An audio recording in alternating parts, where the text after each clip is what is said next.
যদি জুলাই যোদ্ধারা জীবন বাজি রেখে তাদের জীবন দিয়ে আমাদেরকে পরিবর্তন এনে না দিতেন, আমরা এখানে বসতাম নাকি আমরা কেরানীগঞ্জে থাকতাম,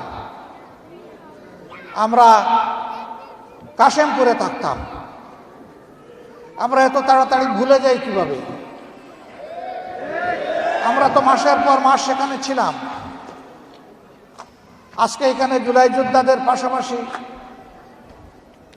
এই দেশেরই গর্বিত অনেক নাগরিক যাদেরকে বছরের পর বছর গুম করে রাখা হয়েছিল, পৃথিবীর ইতিহাসের কুখ্যাত আয়নাগরে, তারাও কেউ কেউ এখানে উপস্থিত আছেন।